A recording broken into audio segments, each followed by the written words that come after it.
Everyone, আসসালামু আলাইকুম। কি অবস্থা সবার? আশা করি সবাই খুব ভালো আছো। চলে এলাম আবার আরেকটা পেন্টিং নিয়ে। আজকে আমি যে পেন্টিংটা করব সেটা আমি পোস্টার কালার দিয়ে এঁকেছি। প্রকৃতির সাথে আমার একটা স্পেশাল কানেকশন আছে, আর সেই ভালোবাসা থেকেই এই পেন্টিংটা তৈরি করা। এই নীল আকাশটা আমি খুব সফট টোনে করেছি, যেন তাকালেই একটা শান্ত অনুভূতি আসে।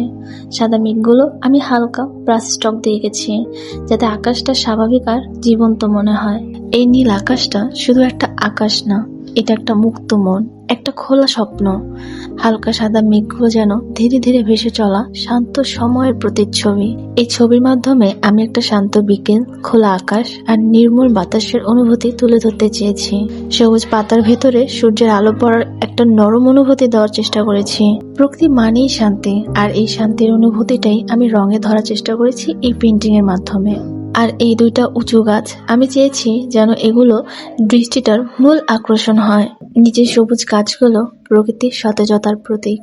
আমি পোস্টার কালার দিয়ে প্রতিটা রং খুব যত্ন করে বসিয়েছি। এই তো আমার পেন্টিং শেষ। কেমন হয়েছে জানিও। আজকে এতটুকুই। আল্লাহ হাফেজ।